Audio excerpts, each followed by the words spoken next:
नमस्कार मित्रांनो, अभ्यासवाणी या चॅनलवर तुमचं स्वागत आहे. अभ्यासवाणी रोज अभ्यास रोज प्रगती. मागील लेक्चरमध्ये आपण राष्ट्रपती हा पूर्ण चॅप्टर क्लिअर केला. आज आपण त्याचाच नेक्स्ट इम्पॉर्टंट टॉपिक बघणार आहोत.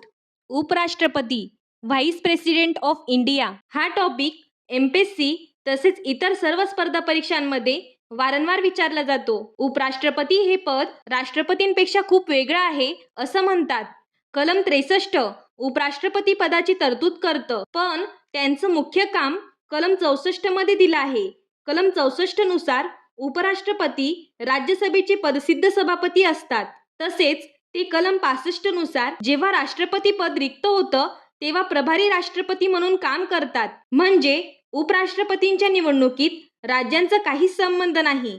कलम 66 नुसार त्यांच्या निवडणुकीत संसदेच्या दोन्ही सभागृहांचे सर्व सदस्य म्हणजे निर्वाचित आणि नामनिर्देशित दोन्ही भाग घेतात. राज्यांच्या विधानसभांचा यात काहीही संबंध नसतो. आणि पात्रता काय असते? उपराष्ट्रपती हा भारताचा नागरिक असतो. वयाची 35 वर्ष पूर्ण केलेली असावीत. तसेच राज्यसभा सदस्य म्हणून निवडून येण्यास पात्र असण्याची अट आहे. कोणतेही लाभाचे पद धारण केलेले नसावे. आता तुम्हाला प्रश्न पडला असेल, त्यांना पदावरून दूर करण्याची प्रक्रिया महाभियोगासारखीच कठीण आहे का? नाही, हाच दोन्ही पदांमधला सर्वात मोठा फरक आहे. कलम 67 नुसार उपराष्ट्रपतींना पदावरून दूर करण्यासाठी औपचारिक महाभियोगाची गरजच नाही. ही प्रक्रिया राष्ट्रपतींच्या तुलनेत खूप सोपी आहे. एका बाजूला महाभियोगाची अवैध भिंत आणि दुसरीकडे साधा ठराव. एवढा फरक का?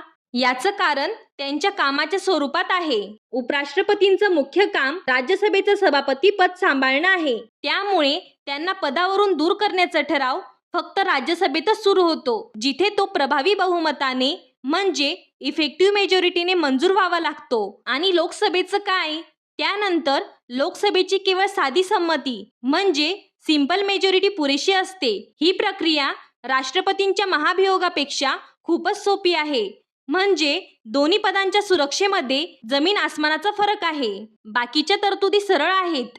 कलम 69 नुसार उपराष्ट्रपतींना शपथ राष्ट्रपती देतात. तर निवडणुकीतील वाद कलम 71 नुसार सर्वोच्च न्यायालयातच सोडवला जातो. चला तर मग राष्ट्रपती आणि उपराष्ट्रपती या दोन्ही पदांमधील मुख्य फरक एकदा पटकन पाहूया. निवडणुकीच्या बाबतीत मुख्य फरक काय? राष्ट्रपतींच्या निवडणुकीत संसद आणि राज्यांचे निर्वाचित सदस्य असतात, तर उपराष्ट्रपतींच्या निवडणुकीत संसदेचे सर्व सदस्य असतात. पात्रतेबद्दल बघितले तर राष्ट्रपती लोकसभा सदस्य बनण्यास पात्र असावेत, तर उपराष्ट्रपती राज्यसभा.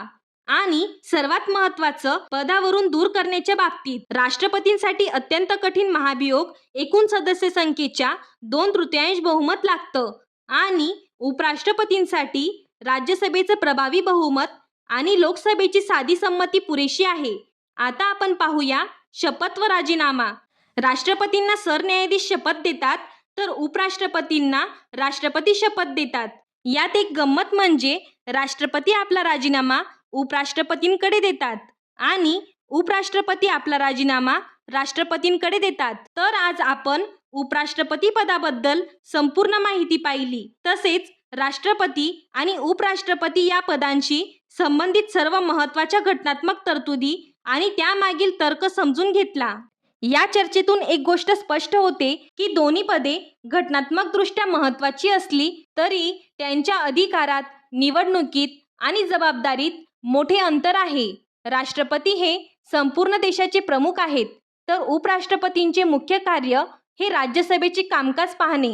हा व्हिडिओ उपयुक्त वाटला असेल तर चॅनलला लाईक, शेअर आणि सबस्क्राईब करा. अभ्यासवाणी म्हणजे कन्सेप्ट बेस्ड लर्निंग. थँक्यू. अभ्यासवाणी रोज अभ्यास रोज प्रगती.